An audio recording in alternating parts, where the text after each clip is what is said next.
What's going on, my broskies? My name is Toadskii, back again here to bring you guys yet another One Piece Treasure Cruise video, and today here we have the showcase video of the brand new All Mate Jinbe V3 Jinbe. I guess technically if you don't count Robin and Jinbe as a version of Jinbe Legend. But either way, this is a pretty cool character, man. I really like some of the components that they decided to put in this character.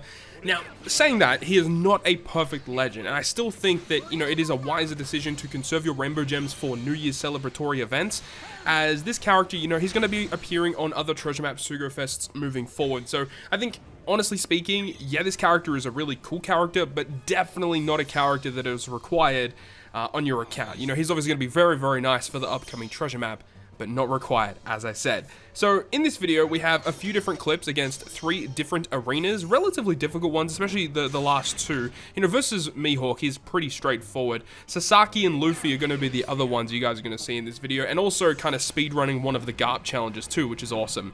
So let's start breaking down what he actually does and give my thoughts and opinions as we go along. So this character obviously is a Psi fighter powerhouse. He's a super class fighter, which we'll talk about his super class special in just a moment. But his captain ability, boosting Psi fighter and powerhouse by 5.4 if you have full HP, 5 times otherwise, 1.4 health, 10% damage reduction, and then the really unique effect that you get damage nullification as soon as you start the quest, and it essentially tanks any hit 1 time.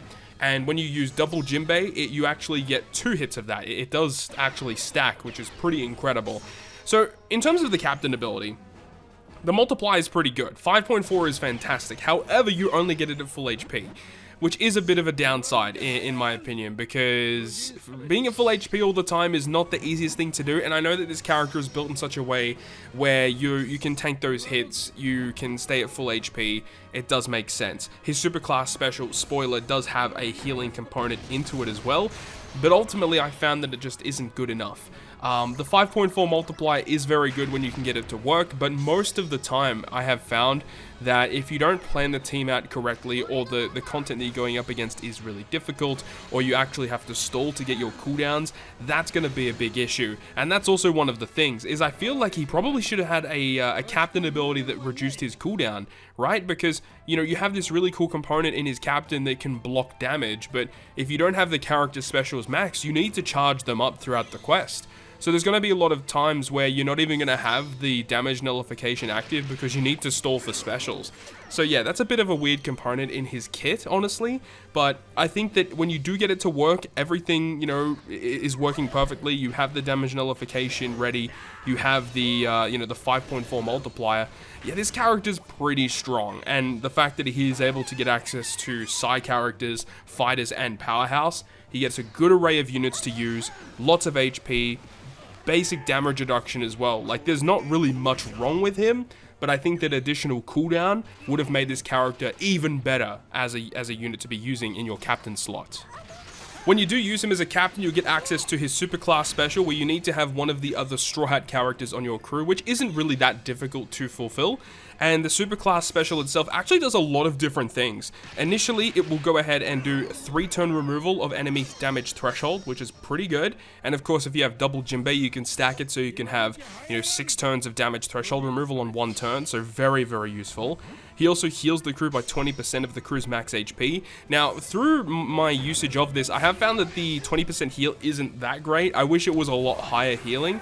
I wish it was, you know, probably close to 30%, because there are some times when you use the super class effect and you just need a little bit of extra HP. You're not going to be at full HP all the time. But at least, you know, that is kind of cool, that the fact that super class characters have the ability to get health back, because remember, when you inflict the super class on your characters, you get more HP.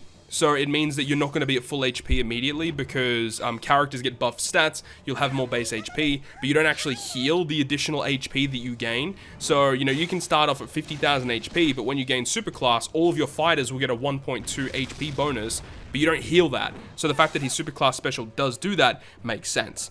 It also will change all type slots into matching, which is really, really nice to have. I like that he has some type of orb manipulation. And he also reduces damage taken by 50% for 1 turn. So even if you're in a little bit of a weird situation where you can't use his damage nullification to tank a hit, that is still pretty nice, that you have, you know, his inbuilt 10% damage reduction in his captain, as well as the ability to tank 50% with his superclass special. So overall, it's a pretty decent superclass special. But then, of course, we have the special ability. Now, this is definitely a component that he probably needed a little bit of tweaking with. I'm not completely sold on this special, but it is pretty good when you get it to work. So it does completely remove all enemies' damage reduction status, which is so strong, you know? Being able to remove all turns of Rainbow Shield is incredibly valuable. However, a lot of situations you're gonna have to be dealing with enemies' Rainbow Shield. You know, a lot of the times it doesn't really exceed like 6 turns. Usually 6 turns is like the highest you'll see. Very weird circumstances where they'll have more than that, but typically 6 turns is about the cap that you'll see. So the fact that he does completely remove it is good, but there's just not too many situations where, you know, anything more than 6 turns is kind of just extra. But of course, there are going to be lots of situations in the future, probably, where this kind of special is going to be useful. He also does 120 times his attack as typeless damage to all enemies, so that's great, and it does ignore base defense for that too. And then he has differing effects depending on if your HP is full or not. Also want to give a quick shout out to Chauzu, who's another One Piece Treasure Cruise content creator, who also built a relatively similar team against the Arena Luffy that you guys are seeing here. This one is slightly different to his team. I wanted to try something a little bit different, but these characters definitely help out for sure with King, Jack, Luffy, and Whitebeard. But this is a really, really cool team. You'll see that we can really abuse the damage nullification in Jinbe'S captain to get through this fight a lot easier, as you guys will see. But as we mentioned, you know, Jinbe'S special, he has 2 different components where if you have full HP, you get a 3.0 chain boundary, but if you're not at full HP, you get a 2.5 chain boundary instead. So that's a pretty big difference, honestly, you know, between a 2.5 and a 3.0 chain boundary. That is a lot, honestly speaking. Also, interestingly enough, that the max capacity of the chain boundary is also different. So if you're at full HP, it's 3.0 to 40, but if you're not at full HP, it's 2.5 to 35. So I don't know in what situation you can really get to 40 chain, you know, consistently with specials, but it's just interesting that capacity is just kind of there. So you get the chain boundary no matter what when you activate the special, but it will differ depending on how much HP you have. But then it goes on to say that if you already have a chain lock status active, which can include chain boundary, chain lock, whatever, then he's going to give an attack boost to Psy, Fighter, and Powerhouse by 2.5 for 1 turn. So this is the component of the special that I'm not the biggest fan of. I don't really like the fact that he doesn't do the attack boost and the chain boundary together.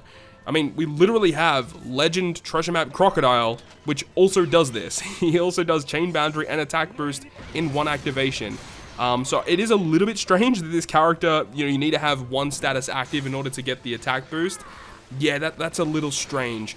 Maybe it's due to the fact that this guy has the ability to remove Rainbow Shield completely. Maybe that they value that component of his special to be so valuable that they don't want to give the attack boost on activation. I guess that could kind of make sense. But it just doesn't make sense that we have other characters that can literally do what this character does, you know, just in terms of the damage increase, the damage increasing effect with this special, such as Crocodile, and you got Jinbe, which doesn't really match up in terms of the damage potential that they can provide. But as we said, the ability to remove Rainbow Shield completely, as well as getting a chain boundary on activation, yes, that is still very, very useful. Alternatively, if you want to get the attack boost, obviously you can have other chain locking specials or chain boundary specials activated prior to the Jinbe special launch in order to get the attack boost instead.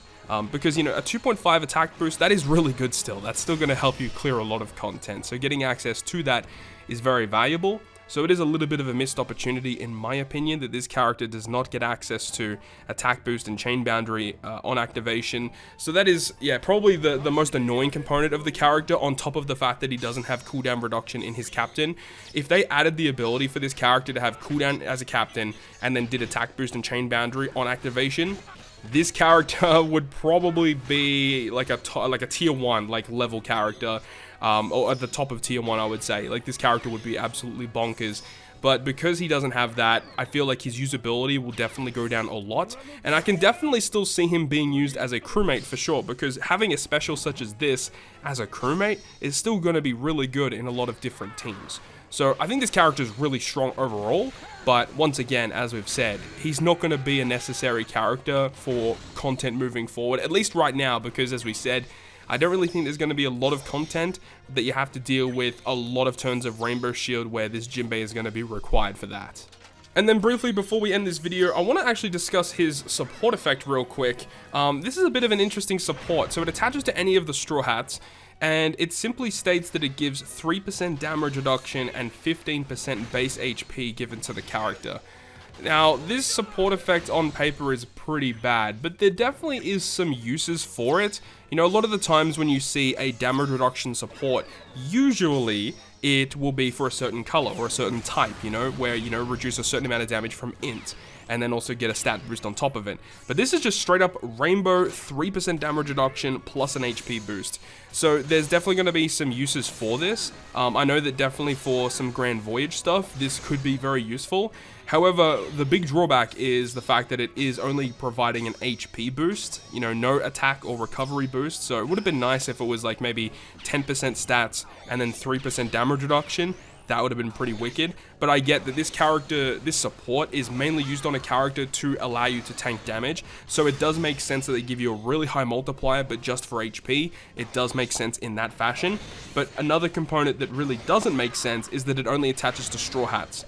In one way, it does make sense. Thematically, it makes sense, but in terms of practice, in terms of using the character, that's not going to help you that much, because in a lot of situations where you have to use like really difficult content and you're literally using your support to tank damage, a lot of the times the Straw Hat characters on your crew are going to have those other powerful supports that give you better benefits, you know, either, you know, color affinity or damage increasing effects or utility effects. And a lot of the times you can't really waste these types of supports for damage reduction effects. So it is a little bit annoying. I really wish it was a little bit more flexible in terms of who you could attach to, but that is going to wrap it up for me. Let me know your thoughts and opinions on Legend Jinbe down below in the comment section. Hopefully you guys enjoyed this video today, and if you guys did enjoy the video, make sure to go ahead and leave a like. And if you want to stay up to date with all the content I post, including more One Piece Treasure Cruise content, make sure to hit the subscribe button down below. On that, guys, I'll see you guys within the next video.